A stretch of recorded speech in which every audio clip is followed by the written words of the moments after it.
Hey, everybody.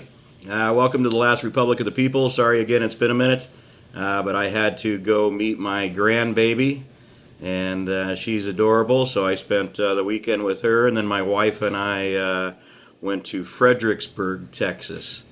So I don't know if you guys have ever been there, but it's, the more inland you get in, in most of our states, you start to see red. So you hit the cities, you hit the capitals, you hit the major cities, you'll see a lot more blue and Democratic run type cities. But the more rural you get, and the more community you get, you're going to see more red. And so, you're 20 minutes out of Austin, you start seeing Trump signs popping up in all the ranches and the fence lines, and it's pretty cool. A lot of pride, a lot of flags, and you saw some Biden. Awesome, you saw some Biden stuff too, and that's great. Only one or two out of maybe 100 Trump signs and supporters. So heavy Trump country. But it's also a tourist area, so they have wineries and restaurants and little shops, and it's got very good big history and German background and descendants and stuff. But a great, cute little city and a lot of fun to travel to. So the fun part, I was wearing a Veterans Support Trump shirt, and just basic, but it said Veterans Support Trump, Trump 2020, something like that. So I had that on. I'm 220, but I got a hurt back, so I'm walking with a limp a little bit, and I got a cane to kind of help me because of my balance with my back. So I'm not a threat to anybody, but apparently to some I am. So we're walking down the sidewalk, my wife and I, and we're seeing people, and I got a couple of high fives and a hey, great shirt and thank you for your service kind of stuff. And then I see a young lady up in the distance with her children and her husband, and I don't want to stereotype, but she had dyed hair, she had red hair, and so I'm like, uh-oh, is she gonna be how's she gonna handle this, right? So I keep walking by her, and my wife saw more of it than I did. I could really care less, but I did catch her giving me the ones ups and downs with the look, and rolling her eyes and grabbing her kids' hands and kind of huffed as she went by me. She didn't say anything, but she was definitely having a little bit of a derangement syndrome, if you will. It was pretty funny. So we keep going. We're like, wow, did you see? My wife was a little madder than I was. I thought it was funny, but she was ready to confront the lady and let her know how it was. But we didn't. We're more mature than that. So it's earlier in the morning, so we decided, we're shopping a little bit. We asked one of the local shop owners where to eat, and so they give us a restaurant name. By the way, the name is Vaudeville. So if you do go to Fredericksburg, I would not eat at the Vaudeville. They were pretty bad to us. So we walk in, nice place, little bistro, and we walk in, and the hostess sees my shirt. She rolls her eyes, she grabs the menu, doesn't greet us, walks to a table about 10 paces ahead of us, slaps the menus on the table, and this is a nice fine dining bistro, and walks away. We're 10 feet away from the table. We just watched what she did. So we knew where to go seat. And then proceeded to a six top in the way back that hadn't been set yet, and sat there and folded menus and stared at us. And we never said anything to it. So the only thing we know is that she looked at my shirt, rolled her eyes, she did do that, and huffed and puffed and pouted and had her little derangement syndrome. Later on that night, we left that place. We didn't eat there for obvious reasons. We got up, we're walking around, we've had a couple of glasses of wine, we're having some fun. I see another lady, a little older, she's probably in her 40s, and she sees me coming. And granted, I've had high fives all day long and Trump signs, and the stores are selling Trump stuff, but I walk by her, and I could see her physically just almost scared, like I was going to attack her, and her husband put his arm around her and pulled her to the side, and I started laughing. I mean, this is ridiculous. So I saw a couple more of those, and we were just blown away at the reaction that the left and the crazy radical left have towards Trump supporters. Um, these people felt afraid. They felt like I was going to do something. I mean, I have a veterans shirt on that says it supports Trump. That's it.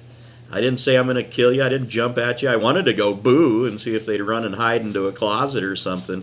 But out of the hundreds of people we met, we saw three or four incidences of folks wanting to dive into the closet and hide because we were walking by and I had a veterans support Trump shirt on.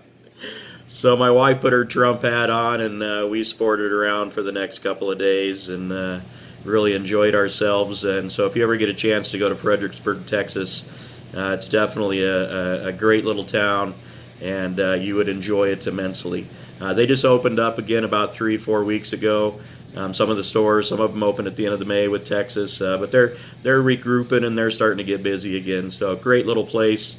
Might be somewhere that we might end up living just because of the ideology and the beautifulness of it. So just keep that in mind. So one of our goals, obviously, as the old country was to watch this debate that we had the other night.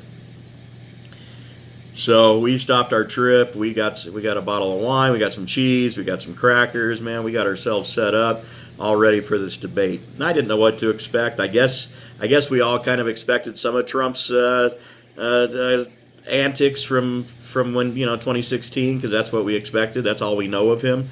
Biden, he is what he is. Very disappointed in the whole debate. I thought they were very childish, all three of them. There were some questions asked. I definitely think Chris Wallace was biased. Trump was definitely talking over people. But he was asking some questions. So if you can eliminate it's hard to listen to anything when they're all talking at you like that. But if you can eliminate any of it and listen to some of the questions, asking Biden about Hunter and the money, asking him about the ideology of Antifa, where he did admit it, he thinks it's an idea when we know it's a terrorist organization that is hell-bent on destroying this country along with BLM and some of the other radical left. So we know that's true. Where did Hunter get all this money? You have a lot of officials and mayors and public government officials from the Ukraine and Russia all coming out and saying that they've done this. We've got Clinton, Hillary, all of that starting to come to light. She's the one behind all of that setup and the dossier, and the Russia, she's right in the middle of it, as we always suspected. I think the best way to handle Biden is just let Biden handle himself, honestly. If you give that man an inch, he's going to take a mile, and he's going to make an ass of himself. He flipped again on the Green New Deal. For whatever questions he did answer, he did answer that. He flipped on it. He doesn't support it, but he just supported it not too long ago. He did in '94 have the act that he did read. He flopped on that. Again, I talked about that in a previous video. You can search up Biden's videos and his gaffes and his comments and his support and his changing and his flip-flopping. He's been doing it all along. So it didn't deter me that the debate on my support of Donald Trump. I'm still voting for him. I had hoped that we could maybe get some more Q&A out of the deal, but I think Chris Wallace was a bad choice. He's clearly biased. He's clearly hell-bent on getting Trump out of office as well. So I don't think he was the best moderator. And I don't know. I'm not up there moderating, but maybe if they had a button on the switch, and kill the switch after they've been asked a question or something, or put them in booths or something like they used to do in the old game shows. That's how comical it was. It wasn't very presidential on anybody's part. It wasn't very conducive to what I expected to see and hoped to see. I guess maybe it would be a better word. So I'm not real worried about the debates coming up. I think they're going to be a shit show. Excuse my French. But I do think they're not going to be worthy. I think his rallies are good. I think we should just go forward with what it is. If they do have another debate, I think the VPs are coming up. Harris and Pence are having one this next week. Maybe it'll be better. I don't know. I don't see Pence going at that level with rhetoric and name calling, but I do see Harris doing that. But as far as Sleepy Joe goes, if you do debate him again, Mr. Trump, just let him have the floor, man, and let him ask some questions. He's going to flip on his own questions. He's going to stutter. He's going to be his worst enemy. We all know what he is, so let him fail. Let him fail on his own. You succeeded in what you're doing. We still support you. It didn't deter me at any level, but I think you definitely could keep your mouth shut, man. Honestly, and just go through the motions and treat it as it is, as a comical debate. They're not what they used to be. They're not what I did in high school. None of you guys are really following suit with the shut-ups and the clown comments and the talking over, and so I was real disappointed. I think a lot of my friends were. I don't think it deterred any of us, but it definitely was not presidential on anybody's part. So hopefully you guys can learn from that and do a better debate. Just let Joe talk, man. He's gonna hang himself. You don't really need to say anything, Mr. Trump. Just let him do it, because he's an idiot. He flips. He's a politician, man. We expect the rhetoric from you because it's your norm, but you get the job done. So that's what the difference. I appreciate the job you've done. I don't appreciate his words of promises that never get accomplished. 47 years, 47 months. Big difference. So that's just my advice for the next debate. Little recap on my trip. Wear your Trump, support your Trump stuff out there. Wear your hats, wear your shirts. See if you can't make somebody go into a derangement syndrome, because it's pretty comical to watch. They'll run from you, man. It's pretty hilarious. Don't get yourself in trouble going down to any riots and trying to show off there. But if you're just walking down the street with your hat on, you'll affect somebody, and they'll respond, and it's funny. So God bless them, and God bless you. God bless Donald Trump, and I'm glad to be home, and I think we're done traveling for a minute, so I'll have some more videos kicking out. But everybody take care and have a blessed day. All right, bye-bye.